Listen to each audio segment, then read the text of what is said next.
कि कोई कार्यक्रम हो उसके बहाने आपसे मिल लें। आज लखनऊ के हमारे सभी साथियों के साथ जो समाजवादी पार्टी के जिम्मेदार नेता, पदाधिकारी और संगठन के लोग हैं और जो लगातार चुनाव लड़ाने वाले लोग हैं, उनके बीच बैठने का मौका मिला और तय ये हुआ है कि संगठन को और मजबूत करेंगे, सदस्यता और बढ़ाएंगे। वहीं ग्रेजुएट कॉन्स्टिट्यूंसी के बोर्ड बनाने के लिए और शिक्षक कॉन्स्टिट्यूंसी के बोर्ड बढ़ाने के लिए लगातार हम लोग मिलकर के काम करेंगे और ऐप के माध्यम से भी अगर नए जोड़ने पड़ेंगे, जो समाजवादी पार्टी का उस दिन 1 तारीख को प्लेटफॉर्म लॉन्च किया था, हमारी कोशिश होगी कि कार्यकर्ताओं को बड़ी संख्या में उससे जोड़ा जाए और सदस्य वे बड़े पैमाने पर बनाए जाएं। लखनऊ में जो समाजवादी पार्टी ने काम किए हैं, राजधानी होने के साथ साथ राजधानी के हिसाब से और एक लखनऊ शहर अच्छा बने, उसके लिए समाजवादी पार्टी ने जो काम किए हैं और जो शुरू किए गए थे काम, जिनको बहुत पहले खत्म हो जाना चाहिए था, वो आज भी समाजवादी सरकार में काम हो रहे हैं और ये सरकार आज भी उसका उद्घाटन कर रही है। जिन कामों को 8 साल पहले शुरू हो जाना चाहिए था, हाल ही में आपने देखा कि सरकार, मुख्यमंत्री जी एक एटीआई की बिल्डिंग का उद्घाटन करने गए थे। Doctor Ram Manohar Lohia administrative training institute का चक गजरिया में, जो लगभग 9 साल पहले खत्म हो जाना चाहिए था, जिसका उद्घाटन 8-9 साल पहले हो जाना चाहिए था, आज सोचिए कब हो रहा है। और क्या सरकार सुझाव दे रही है एडमिनिस्ट्रेशन का, शासन प्रशासन जब खुद ही अड़ंगा लगाएगा और जानबूझ करके अड़ंगा लगाएगा कि पुरानी सरकार का काम है, तो सफर करेगा ही करेगा स्टेट। तो अगर उन्होंने खुद अड़ंगा ना लगाया होता, जो दूसरों को राय सुझाव दे रहे थे, उन्हीं ने अड़ंगा लगाया, जिसकी वजह से अब जाकर के उद्घाटन हुआ उसका। ये एकाध ऐसे प्रोजेक्ट नहीं, न जाने कितने ऐसे प्रोजेक्ट हैं। राजधानी को समाजवादी पार्टी की सरकार में जोड़ा गया आगरा लखनऊ एक्सप्रेसवे से। ये दिल्ली और लखनऊ के बाद पूर्वांचल को जोड़ने के लिए समाजवादी पार्टी ने एक्सप्रेसवे जो बनाया, उसी का एक ऐसा उदाहरण है कि आज उससे अर्थव्यवस्था बढ़ती चली जा रही है। इसके बराबर में मंडियां बननी थी। हमारे मलियाबाद के लोग आए होंगे, जानते होंगे कि आम को लेकर के बहुत शिकायत रहती थी, तो आम के लिए विशेष आम की मंडी जो बनी थी, वो जर्जर हो गई, खराब हो गई, आज भी शायद नहीं शुरू हो पाई होगी। जो कोई देखने जाएगा वो खुद महसूस करेगा कि कितनी आधुनिक आम के लिए मंडी बनी थी। जो वहां के किसान हैं, जो बागान से जुड़े लोग हैं, बाग रखते हैं, उनको सहूलियत और सुविधा मिलती। 4 लेन रोड भी दी गई मलियाबाद से हरदोई। अभी क्योंकि दूसरे जिले में इसलिए नहीं जाना चाहते हैं, क्योंकि दूसरे जिला जो बिल्कुल लगा हुआ है, सबसे बड़ा इंडस्ट्रियल एरिया डेवलप किया समाजवादी सरकार में, और पेप्सी का सबसे बड़ा प्लांट इंडिया का अगर कहीं बॉटलिंग प्लांट लगा था तो वो संडीला में, बिल्कुल मलियाबाद के बगल में लगा था। आपका लखनऊ मेट्रो जितनी बनी थी उतनी ही बनी है, आगे नहीं बढ़ पाई। कैंसर इंस्टीट्यूट, ये रिसर्च इंस्टीट्यूट थी, इसमें पूरे प्रदेश और आपके प्रदेश के बाहर के जितने भी लोग हैं उनको भी इलाज मिल जाता, कैंसर का सस्ता इलाज मिलता, फ्री इलाज मिलता। उन्हें दूसरे राजधानियों में नहीं जाना पड़ता, यहीं पर इलाज मिल जाता। लेकिन इस सरकार ने वो भी काम पूरा नहीं किया, इलाज भी नहीं मिल पा रहा है। वहीं अमूल का प्लांट है, पराग का प्लांट है, एचसीएल है, ट्रिपल आईटी है, संस्कृति स्कूल है, प्लासियो मॉल है, एकाना स्टेडियम है, स्पोर्ट्स सिटी है, आगे डायल 100 है, आपका हेडक्वार्टर पुलिस का बनाया, JPNIC। ये लाल वाली बिल्डिंग दिखाई देती है आपको? अभी जेपीएनआईसी केवल जेपीएनआईसी नहीं बल्कि किसी सोशलिस्ट लीडर का या किसी पॉलिटिकल लीडर का इतना अच्छा उसकी पॉलिटिकल लाइफ पे म्यूजियम नहीं बना होगा जो समाजवादी सरकार में जयप्रकाश नारायण जी के लिए एक म्यूजियम बनाया गया था। न केवल इन्होंने म्यूजियम बर्बाद किया, उसके साथ साथ इतनी नफरत है इनको सोशलिस्ट मूवमेंट से, सोशलिस्ट लोगों से, कि इन्होंने जेपीएनआईसी को भी बर्बाद कर दिया। जहां जेपीएनआईसी बर्बाद किया है, जो एक सेंटर बनता हमारा, जहां पर स्पोर्ट्स का था, कन्वेंशन सेंटर था और सुविधाएं थी, उसको तो बर्बाद किया ही किया है। लेकिन किसी पॉलिटिकल लीडर के लिए इतना उसकी पॉलिटिकल लाइफ पर कोई म्यूजियम नहीं बना होगा देश में, जो समाजवादी सरकार ने जेपी के लिए बना करके दिया था।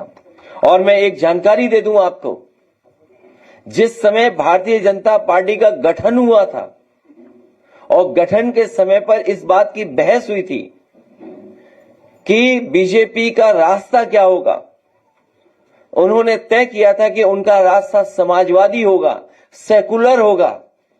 उनके पास कोई समाजवादी नेता या चेहरा नहीं था दिखाने के लिए।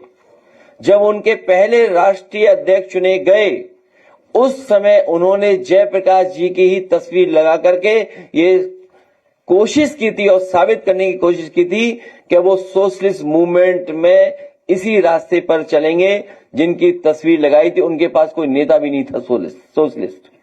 अगर किसी को इतिहास पता हो तो ये जानकारी कर लें। जेपी की तस्वीर लगा करके उन्होंने सोशलिस्ट बनने की कोशिश की थी। और आज इतनी नफरत कर रहे हैं मुस्लिम भाइयों से। उनके पहले प्रस्तावक भी मुस्लिम थे, उनके राष्ट्रीय अध्यक्ष के। जेपीएनआईसी बर्बाद कर दिया। Alambagh bus station PPP model पर पहला एक एग्जाम्पलरी काम किया, वो भी बर्बाद कर दिया। लोहिया पार्क, क्योंकि अधिकारी खुद घूमते हैं तो थोड़ा बहुत देखभाल करते हैं, लेकिन जनेश्वर मिस पार्क एक ग्रीन बेल्ट थी, लंग्स थी सिटी की, इसलिए क्योंकि आसपास बड़े पैमाने पर हाई रेस बिल्डिंग्स बन गई, मल्टी स्टोरी बिल्डिंग्स हैं, ग्रुप हाउसिंग है, कॉमर्शियल स्पेस है। इसलिए जनेश्वर पार्क को बनाया था। किसी भी शहरी आबादी में इतना बड़ा पार्क देश में नहीं मिलेगा, न देखने को आपने देखा होगा जितना आपका जनेश्वर पार्क था। उसमें क्वालिटी ऑफ प्लांटेशन थी, किस प्लांट को लगाना है वो सब निश्चित था। लेकिन इस सरकार को धन बहुत प्यारा है, धीरे धीरे स्पेस उसका भी बर्बाद कर दिया है। केजीएमयू को वो एक प्राइड थी स्टेट की और देश की, उस इंस्टीट्यूशन को और कैसे बेहतर किया जाए उसके लिए काम किया गया। 500 बेड शताब्दी जो एक यूनिट बंद थी उसको चालू किया गया। इतने डिपार्टमेंट चालू किए जो डॉक्टर्स या कभी सोच नहीं सकते थे। जो डॉक्टर्स ने सुझाव दिया वो हम लोगों ने माना और डिपार्टमेंट्स नए बनाने का काम भी केजीएमयू में किया। ऐसे न जाने कितने अनगिनत काम हम आपको गिना सकते हैं लखनऊ के जो समाजवादी सरकार में हुए। किसान बाजार नहीं रहा, वो कैफे बाजार हो गया। और जो किसानों को रुकाने की सुविधा देने का इंतजाम था वो 3 स्टार या 5 स्टार होटल बना दिया गया। सरकार ने अपनी एसेट बेच दी और अपने लोगों को लाभ कमाने के लिए वो बेच दिया गया। प्रदेश भर के बुनकर आर्टिसियंस बहुत बड़े पैमाने पर हैं। कहने को तो ये कहते हैं 1 डिस्ट्रिक्ट 1 प्रोडक्ट, लेकिन उनके लिए बाजार, उनके लिए स्थान, एग्जीबिशन के लिए उनके लिए अपॉर्चुनिटी अगर किसी ने दी तो समाजवादियों ने दी। शिल्पग्राम जो लखनऊ में बना उसको भी बर्बाद कर दिया इन्होंने। और वेदांता, हालांकि इलाज महंगा है लेकिन समाजवादी लोगों की वजह से ही आया वेदांता हॉस्पिटल। अंसल में जितना भी इन्वेस्टमेंट आ रहा है, हाईटेक सिटी, इंटीग्रेटेड टाउनशिप, जो अर्बन प्लानिंग की, अर्बन लिविंग को बेटर क्वालिटी की लाइफ दे, उसके लिए अगर किसी ने काम किया था तो समाजवादी सरकार ने आपकी हाईटेक इंटीग्रेटेड टाउनशिप बनाई थी। उसी का एक उदाहरण है कि इतने बड़े पैमाने पर इन्वेस्टमेंट वहां पर आ रहा है। एससीएल जिस समय मैंने उद्घाटन किया था, उस समय और उससे पहले बहुत सारे साथी मुझे जगह जगह मिलते थे। वो कहते थे कि हमारे बच्चे हैदराबाद और चेन्नई या बेंगलोर में पढ़ रहे हैं, माँ बाप से दूर हैं, वो रह नहीं पा रहे यहां पर। अगर लखनऊ में होता इस तरह की कोई इंस्टीट्यूशन तो शायद वो माँ बाप के पास रह पाते।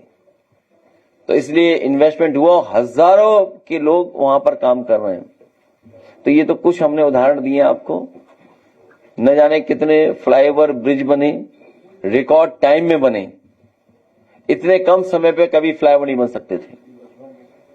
लखनऊ में इतने रिकॉर्ड टाइम में, और मुझे याद है उस समय जो एनडी तिवारी जी हम लोगों के साथ आते थे, रहते थे, कई बार वो खुद इंस्पेक्शन पे निकलते थे कि लखनऊ में कौन सा फ्लाईओवर बन रहा है कि कौन सा नहीं बन रहा है। और एक फ्लाईओवर की तो कहानी बहुत लंबी थी।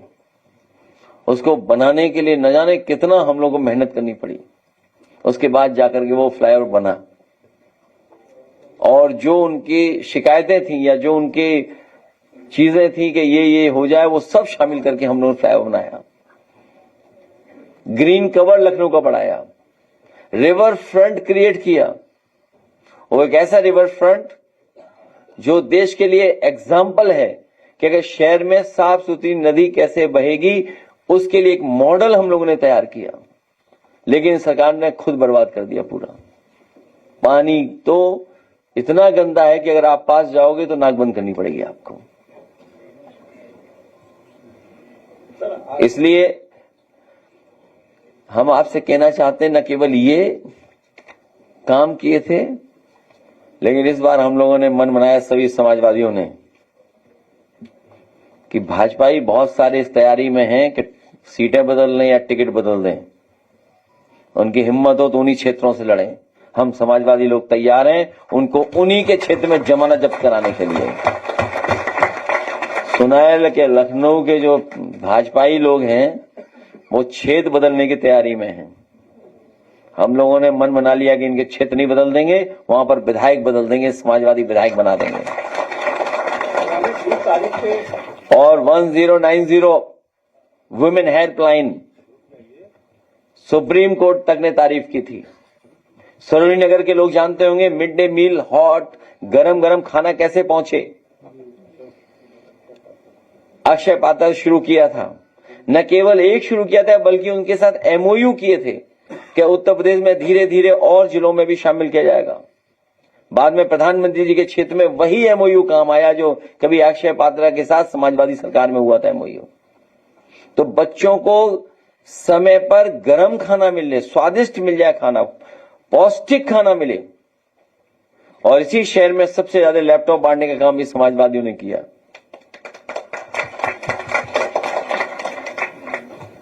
एकेटी यूनिवर्सिटी बनाई, हमारे जो पूर्व रहे राष्ट्रपति, उनके सम्मान में सबसे बड़ी यूनिवर्सिटी उनके सम्मान में कर दी।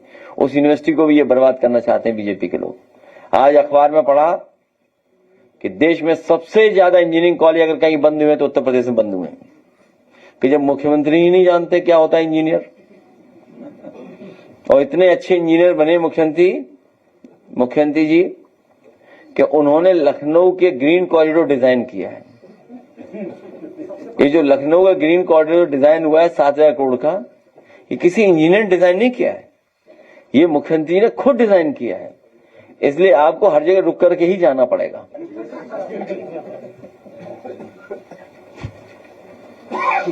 सर, आगामी 20 तारीख से मानसून सत्र शुरू हो रहा है, इसमें कौन से मुद्दे ऐसे होंगे जिनको आप राष्ट्रीय स्तर पर ले जाएंगे? एक मुद्दा तो बहुत जरूरी होगा कि जिसमें पत्रकार साथी हमारे निष्पक्ष हों और जानते हुए भी चुप रहें, जानते हुए भी चुप रहते हैं, जानते हुए भी आंखें बंद कर लेते हैं। जो आस्था और हमारी श्रद्धा के साथ खिलवाड़ हो रही है, सब जानते हुए भी चुप हैं। और राजनीति को समझ नहीं पा रहे हैं। पावर स्ट्रगल इतनी है कि एक दूसरे को नीचा दिखा रहे हैं। और ये डबल इंजन चल नहीं रहे, डबल इंजन टकरा रहे हैं। डबल इंजनों में पावर स्ट्रगल चल रही है, और ऐसी पावर स्ट्रगल कि उन्हें कोई श्रद्धा और आस्था से परवाह नहीं है। खजाना देख करके अंधे हो गए हैं लोग, भरा गए हैं बिल्कुल। वो एक कहावत नहीं, कनक कनक 100 गुना, क्या है वो, मादकता दिखाए। देखिए हमने तो बोला ही है, आप सब पढ़ रहे हैं, सब पढ़े लिखे लोग हैं। सोचिए आप क्या हालत है बताओ। और चोर को चोरी नजर आते हैं।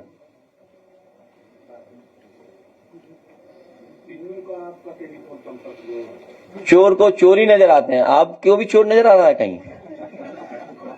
चोर को चोरी नजर आ रहा है। बात तो समझ गए होंगे ना? नहीं, चोर चोर भाई, चोर को चोरी नजर आ रहा है ना, क्या कर सकते हैं आप? मेरा हमेशा एक ही सवाल है, मानसून सत्र में आप सारे विपक्षी पार्टियों को बैलेट पेपर को लेकर के क्या? अभी जब उनके राष्ट्रीय अध्यक्ष आए तो लगा कि संगठन और सरकार में ऐसा युद्ध चल रहा था कि लखनऊ में कर्फ्यू लगा, ऐसा लग रहा था। तो वो कर्फ्यू था। संगठन और सरकार में इतना झगड़ा बढ़ गया है। देखिए, जब किसी पर कोई काम करने को नहीं होता है तो कहां जाते हैं हम लोग? जब हम पे भी कोई काम करने को नहीं होता था तो हम चाय पीने चले जाते थे। जो सभा के बागी विधायक थे वो नजर नहीं आए, नितिन नवीन जी जब आए थे तो उनके स्वागत में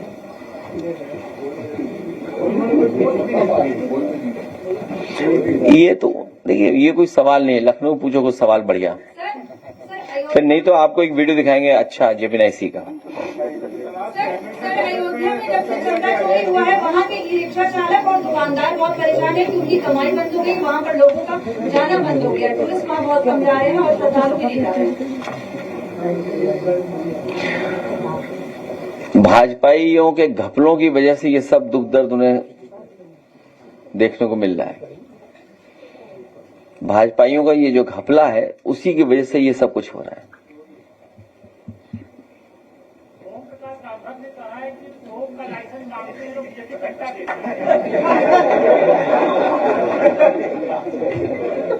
कम से कम सोने की रामचरितमानस तो छोड़ देते।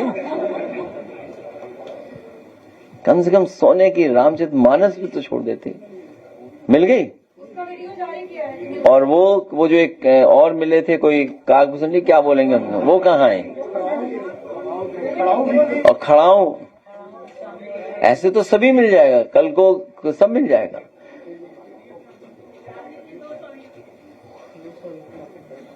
सोचिए, हम लोगों के लिए कहा जा रहा है कि हम लोग किस संपर्क में हैं। हमारे साथी सही कह रही हैं, उन चोर को चोरी नजर आ रहे हैं सब।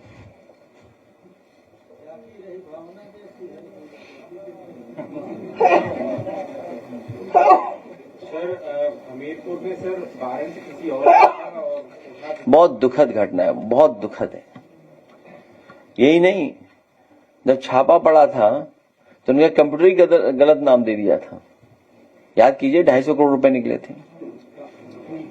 ये कोई पहली बार थोड़ी हो रहा है इनकी सरकार में। अन्याय अत्याचार हर सीमा लांघ गया है। यही तो है मॉडल कोई सरकार का। कितना बेरहमी के साथ उसके साथ व्यवहार हुआ है, वीडियोज आए हैं उसके। कोई कल्पना कर सकता है कि इस तरह की ये गलती नहीं है, जानबूझकर गलती करते हैं लोग। पूरी सरकार वनस्पति के नशे में है। सर, जीरो टॉलिंग की बात करें, घटनाएं जो है आसमान छू रही है। जगह जगह पर घटनाएं बढ़ती चली जाए, चाहे मर्डर की बात कही जाए, चाहे बलात्कारों की बात कही जाए, पहुंचता चला जाए, मगर फिर भी सरकार जीरो टॉलिंग की बात कर रही है। करप्शन में जीरो टॉलरेंस भी था इनका। हर जगह जीरो टॉलरेंस केवल नारायण के लिए।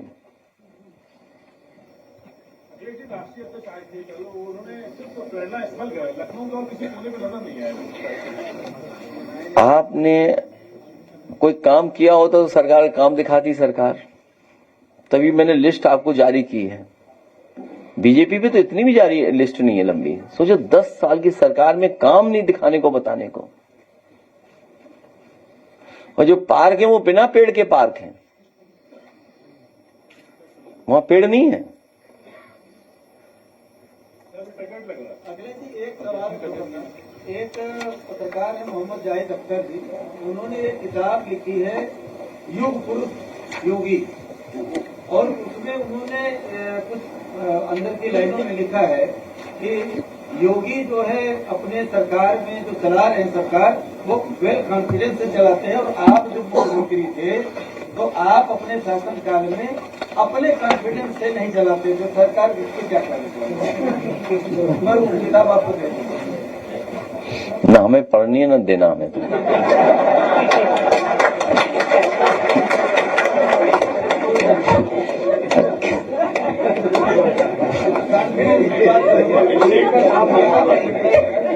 किस पे लिखे हैं ना किताब?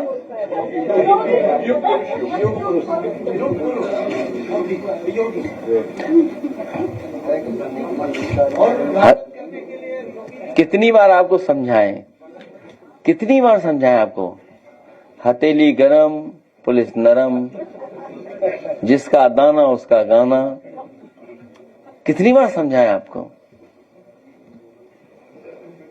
इसलिए उनकी किताब नहीं पढ़नी मुझे, और उनकी पढ़ करके भी क्या पढ़ेंगे आप?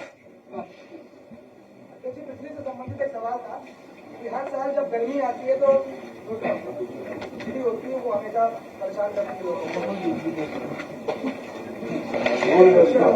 ऐसा है, जो घटनाएं हुई हैं उसमें मैं तो यही कहूंगा कि संपूर्ण विश्व में राम भक्त संज्ञान लें जो हो रहा है,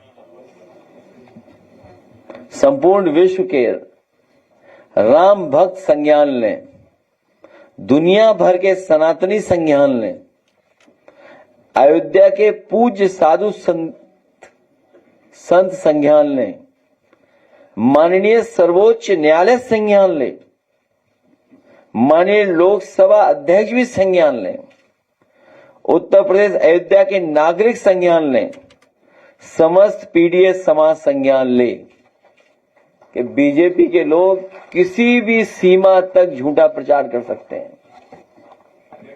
जलालपुर का नाम बदलकर परशुरामपुर कर दिया गया। आप उनकी प्रेस कॉन्फ्रेंस मत जाना, नहीं नाम बदल करके यहां आओगे।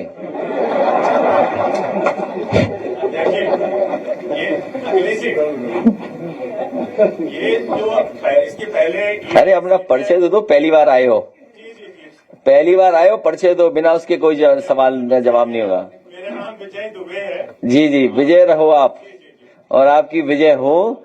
चंदा चोर पकड़ो आप। चंदा चोर सर तो पकड़े गए आप? नहीं, अभी कहाँ पकड़े गए? मेरी बात आने तो दीजिए सर। अच्छा हाँ बोलिए। जी जी जी, मैंने ये कहा कि जो ईडी सीबीआई जो है वो हर जगह आ जाती है, जब भी कहीं इलेक्शन होते हैं तो नेताओं के पीछे लग जाती है, लेकिन ये जो राम मंदिर में चंदा चोरी हुई है उसमें न तो ईडी है न सीबीआई है। और एक और बात आ रही है, वो बात ये कही जा रही है कि जो राम मंदिर ट्रस्ट है वो ऑटोनोमस बॉडी है, तो साहब उसकी जांच जो है वो ऑटोनोमस बॉडी होने के कारण से खास तरीके से हो सकती है, सरकार चाहेगी तभी होगी, अन्यथा नहीं होगी। आप उसमें आप अगर ये भी चाहें जानकारी मांग ले आप आरटीआई के तहत, वो भी आपको नहीं दी जाएगी। आखिरकार मामला क्या है स्टेटस ये, आप क्या कहते हैं इसके बारे में? सच्चाई तो ये है कि चढ़ावा चंदा दान चोरों का गिरोह जन आक्रोश का सामना नहीं कर पा रहा है। और जो बात आप कह रहे हैं, ये गिरोह डरा हुआ है जन आक्रोश का, इसीलिए घर बैठे हुए हैं। और ईडी सीबीआई इनकम टैक्स, आप बात समझ नहीं पाए। मैंने ये कहा कि पावर स्ट्रगल है। अगर ईडी सीबीआई इनकम टैक्स होता तो किसके हाथ में होती जांच? जब तक कि दिल्ली वाले को सोच पाते, लखनऊ वालों ने अपने हाथ में सब कुछ ले लिया। इतनी भी बात समझ में नहीं आ रही। एसआईटी क्या है? ये एसआईटी रिपोर्ट किसको दी गई आपको? क्या है ये SIT?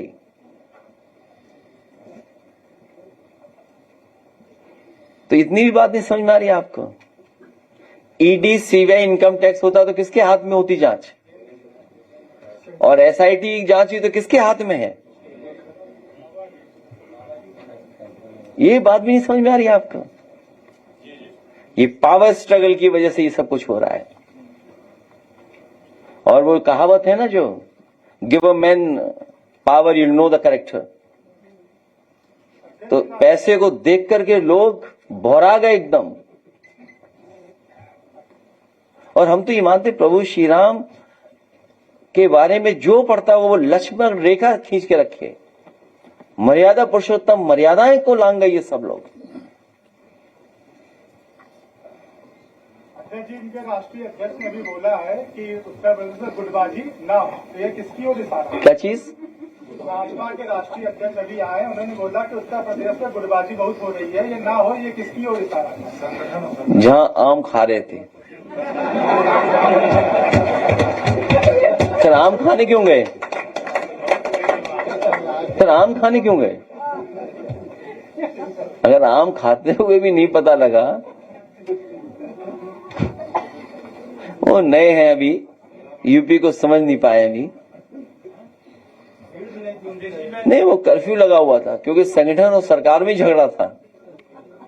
जी, मैं दिल्ली से आया हूँ, मेरा नाम जाकिर त्यागी है और आप परिचय मांग रहे हैं, तो मेरा परिचय यह है कि मैंने योगी जी की क्रिमिनल हिस्ट्री पर बात की थी, जिसकी वजह से 2017 से मैं सेडिशन का केस खेल रहा हूँ।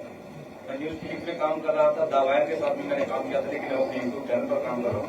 खैर, मैं सवाल पर आता हूँ। सवाल यह है कि अभी मुहर्रम के बाद योगी जी ने कहा था कि हमारी सरकार में अब ना कहीं बलवा होता है, ना कहीं दंगा होता है और ना कहीं जुलूस के दौरान उपद्रव होता है। लेकिन मेरे पास क्या पूरे देश के पास में नेशनल क्राइम रिपोर्ट ब्यूरो का डेटा है।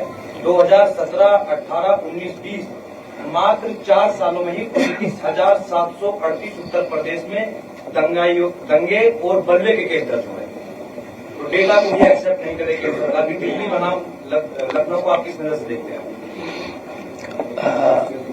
NCRB के आंकड़े बताते हैं, और आंकड़े जो आप बता रहे हैं वो ही आंकड़े ठीक हैं। तो जब सरकार ही नहीं स्वीकार कर रही है, और हमारे साथी हैं दाना गाना वाले, वो भी उनके खिलाफ नहीं है, तो सच कैसे जानेगी जनता? ये जो दाना गाना वाला मामला है, असली शिकायत हमें और आपको उन्हीं से करनी चाहिए। सर, पेट्रोल में एथेनॉल की जो मात्रा है लगातार बढ़ रही है, लेकिन सरकार करेगी अफवाह है कि उसके पहले जिस प्रकार से गैस सिलेंडर की मारामारी थी उसको भी अफवाह बता, लेकिन उसको भी अफवाह बता रही गाड़ी। अगर आपको याद हो, कुछ दिन पहले जब प्रेस में हम लोग थे, इस बात पर हम लोगों ने चर्चा की थी। और अगर एथेनॉल मिलाया जा रहा है तो कम से कम ऑटोमोबाइल कंपनियां ये कहें कि हाँ, एथेनॉल इतना मिला सकते हैं। कंपनियां आखिरकार क्यों नहीं ऐड दे रही हैं? मान लीजिए हर दिन हम एक पानी की कंपनी का ऐड देखते हैं अखबारों में, और वो कहते हैं कि पानी में आर्सेनिक है, पानी में ये कमी है, पानी में ये कमी है, आप हमारी ये वो प्लांट ले लीजिए, या हमारा ये मशीन ले लीजिए जो शुद्ध पानी मिलेगा आपको पीने का। तो ऑटोमोबाइल कंपनी क्यों नहीं ऐड देती है इस बात का? मैं तो, आपने जो सवाल किया है, मैं तो खुद अपील करूंगा। आम लोगों में ये शिकायत आ रही है कि एथेनॉल मिलाने से उनकी गाड़ी का मेंटेनेंस और माइलेज खराब हो रहा है। तो ऑटोमोबाइल कंपनियां आएं और बताएं कि कितना एथेनॉल मिलना चाहिए पेट्रोल में। आखिरकार वही ऑटोमोबाइल कंपनी ही बताएगी ना। सरकार क्यों निर्णय ले रही है? कंपनियां भी अपना ऐड दें कि इथेनॉल के साथ माइलेज ये होगा।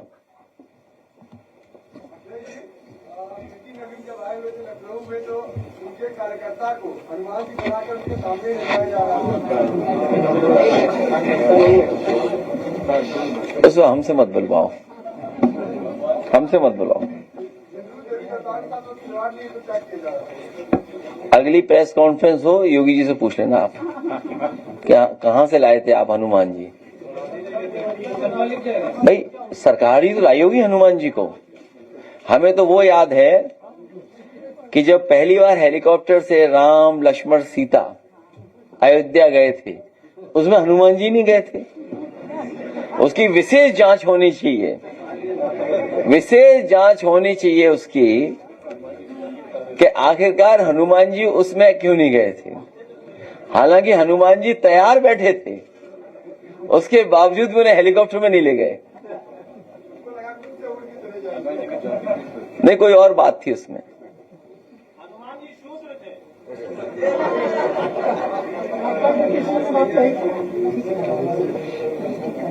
सर, एक सवाल ये है कि लोकसभा में राजनीतिक अपराधीकरण कम करने के लिए एक बिल पेश किया गया था, जिसपे जेपीसी कमेटी गठित की गई है।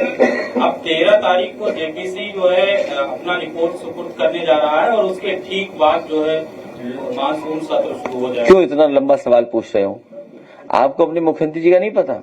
आते ही अपना केस वापस ले लिया। तो कोई भी मुख्यमंत्री आएगा तो सबसे पहले अपना केस वापस ले लेगा। इस कानून का क्या मतलब हुआ फिर?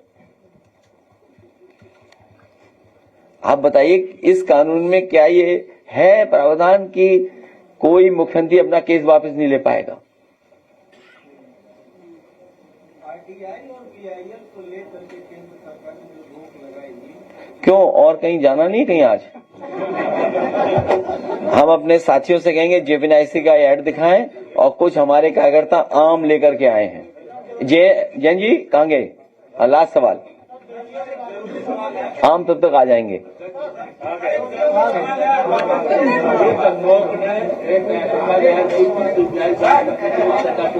क्या चीज? हाँ हाँ,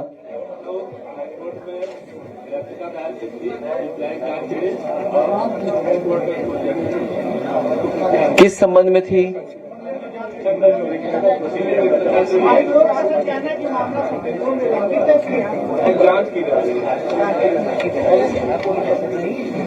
अब इस पे कुछ नहीं।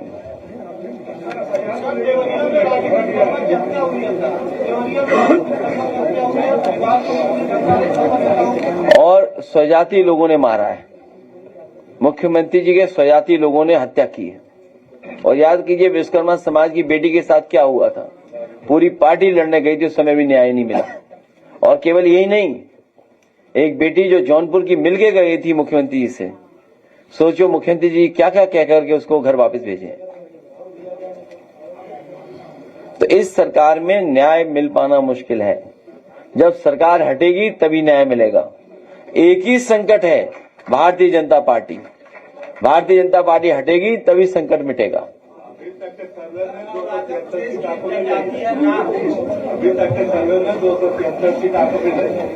मैं कल रात सपने में ये देख रहा 270 सीट। सच में, ये आपको कैसे पता कि इतना देख रहा था मैं?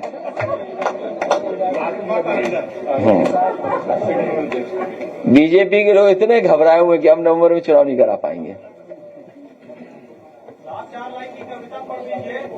और सच्चाई ये है कि उत्तर प्रदेश की जनता बदलाव चाहती है। किसान को जो सुविधा मिलनी चाहिए वो सुविधा नहीं मिल पा रही है। खाद नहीं, डीएपी नहीं, कीटनाशक दवाइयां कितनी महंगी हैं, मक्का कहीं खरीद हुई नहीं।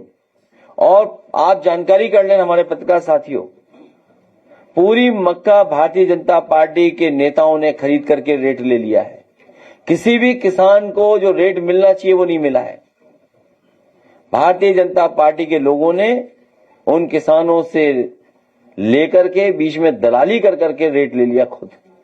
किसी भी जिले का आप अकाउंट निकलवा लीजिए, किसी भी जिले का आप डेटा निकलवा लीजिए, सब भारतीय जनता पार्टी के नेता निकलेंगे जिन्होंने मक्के का रेट ले लिया। किसी भी किसान को रेट नहीं मिला।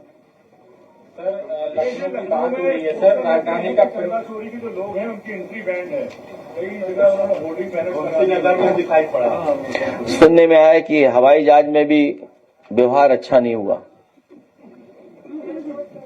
कभी हम लोग टीवी पे देखते थे उद्योगपतियों के खिलाफ वो व्यवहार होता था। हालांकि इस तरह का व्यवहार नहीं करना चाहिए किसी को भी, क्योंकि झूठा प्रचार कर रहे। अब मान लीजिए हमारे पत्रकार साथी ने सवाल पूछा एक दिल्ली वालों का, सोचो दिल्ली वालों के पर्चे क्या है। इस पे तो एफआईआर दर्ज कराएगी हमारी पार्टी। जितना भी झूठा प्रचार चल रहा है सोशल मीडिया पर, एक एक कर करके उन पर एफआईआर दर्ज होगी। उसके अलावा कोई रास्ता नहीं दूसरा, क्योंकि सरकार से न्याय नहीं मिलने वाला। सरकार शिकायत सुनती नहीं है, एक ही रास्ता है, न्यायालय। अरुणाचल प्रदेश की जनजाति है ना, उसका ये दावा है कि चीन लगातार उनकी जमीनें कब्जा कर रहा है, लेकिन जो वहाँ के राज्यसभा सांसद हैं उन्होंने कहा है कि नहीं, ऐसी कोई जानकारी नहीं है, ऐसी कोई घटना नहीं हुई है। और साथ ही साथ सरकार का ये कहना है कि जब ये मानसून बीत जाएगा तब हम पुष्टि करेंगे कि कितनी जमीनें कब्जा की हैं या हुई भी हैं या नहीं। गाँव कब्जा नहीं किया जाता। ये बहुत ही गंभीर सवाल है। समाजवादी पार्टी का हमेशा पक्ष रहा है कि चीन से खतरा हमेशा बढ़ता चला जाएगा, और अगर हम आजादी से पहले और आजादी के बाद का इतिहास उठा करके देखें, सबसे ज्यादा जमीनें हमारी छीनी गई हैं चीन के माध्यम से, और चीन ने ही जमीन छीनी है, आजादी से पहले भी और आजादी के बाद भी। सबसे ज्यादा चीन ने हमारी जमीनें छीनी है। भारत की सीमा में सबसे ज्यादा अगर उल्लंघन किया है सीमा का तो वो चीन की फौजों ने किया, लेकिन सरकारें चुप रहती हैं, हमेशा चुप रहती हैं सरकारें। उत्तर प्रदेश का स्वास्थ्य मंत्रालय बहुत ही बेकार है, ध्वस्त है, दवाइयां असर नहीं करती हैं, 500 mg डोलो खा लो तो भी बुखार नहीं उतरता है। इसको लेकर के क्या कहना चाहिए? प्रदेश पार्टी को सुनते क्यों नहीं है? सबसे बड़ी बात है सरकार बहुत सारी बात वो भी नहीं सुनाई देता उनको। वो अपना क्षेत्र ना बदलें। और स्वास्थ्य विभाग को स्वास्थ्य के इलाज की जरूरत है, स्वास्थ्य विभाग को इलाज की जरूरत है। हालांकि डॉक्टर्स तो अच्छा काम करना चाहते हैं। अभी चौधरी साहब के साथ जो हुआ बीमारी में, मैं तमाम लोगों को धन्यवाद दूंगा जो समय से लेकर के पहुंचा दिया उन्होंने हॉस्पिटल। समय से अगर नहीं पहुंचे होते तो उनका स्वास्थ्य आज बेहतर नहीं होता। और सच्चाई ये है कि हॉस्पिटल में अगर राइट टाइम में मरीज पहुंच जाए और सही दवा मिल जाए, सही इलाज मिल जाए, तो उसका खर्चा ही बचेगा और जान भी बचेगी। ट्रैफिक रहता है कि हालत वहीं मर जाता है। लेकिन इधर सरकार को जो ठोस कदम उठाने चाहिए थे, स्वास्थ्य विभाग को लेकर के नहीं उठाया। इसी सिविल हॉस्पिटल को बड़ा बनाने के लिए समाजवादी सरकार में फैसला लिया गया था, और सूचना विभाग की जो बिल्डिंग थी उसको हटाने के लिए न जाने कितना क्या करना पड़ा, तब सूचना विभाग की बिल्डिंग हटी वहां से। नई बिल्डिंग भी बन गई, लेकिन जहां बिल्डिंग पहले थी वो अस्पताल को मिलनी थी, नया हॉस्पिटल बनना था, लेकिन अभी भी वो अस्पताल बन करके 10 साल में तैयार नहीं हुआ है।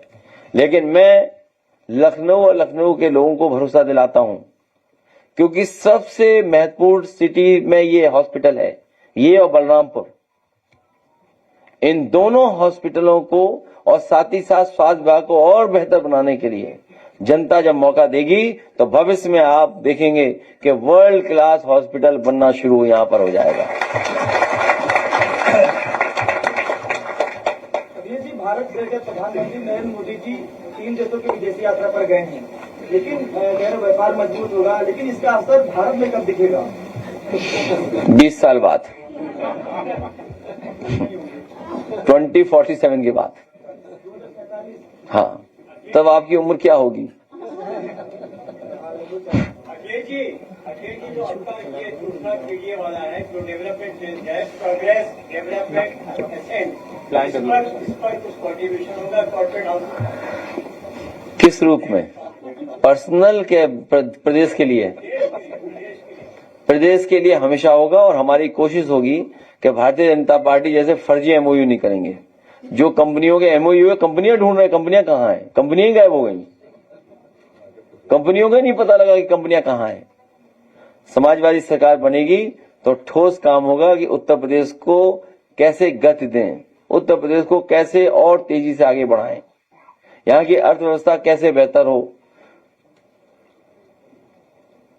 सरकार बढ़ने के लिए मजबूत प्रत्याशी भी ढूंढ कर रखिएगा, ताकि वोट चोरी ना हो। वोट चोरी के साथ साथ हमारा प्रत्याशी चोरी ना हो जाए उसके लिए अभी बताया मैंने, सावधान रहना पड़ेगा हम लोगों को। पता लगा प्रत्याशी ही मैनेज हो गया। इसीलिए कार्यकर्ताओं के बीच बैठे हम लोग और कुछ चर्चा की है। अगर इनके पास विशेष सुझाव होगा, अगर ये लिखकर की भी दे देंगे, अगली मीटिंग में हम लोग इन बातों पर ध्यान देंगे। मैं प्रेस के लोगों का धन्यवाद देता हूं। पीडीए ए फॉर आम, कुछ लोग आम लेकर के आए हैं और एक हमारे साथी हैं जो 27 पेटी आम लेकर के आए हैं। तो 27 पेटियों का मैं क्या करूंगा? वहीं आ रहा हूं, सामने ले लूंगा। सामने यहाँ टेबल पे रखो, सामने आ, या दे दो, एक लोग दे दें यहीं पर, और एक लोग अपने घर से पनीर बनवा करके लाए हैं, वहीं रख दो। नहीं ठीक है, बस इधर दो, आगे दो, इधर एक तरफ आओ, उधर आओ। हाँ ले जाओ वहीं रखो, वहीं आएंगे, वहीं सामने टेबल पे रख दो, सब खोल के रख दो ना। अरे हाँ, लास्ट सॉरी हमारे, अरे बैठो ना। हाँ लाइए पनीर, लीजिए पनीर दे के आए, लाओ बनवा दो।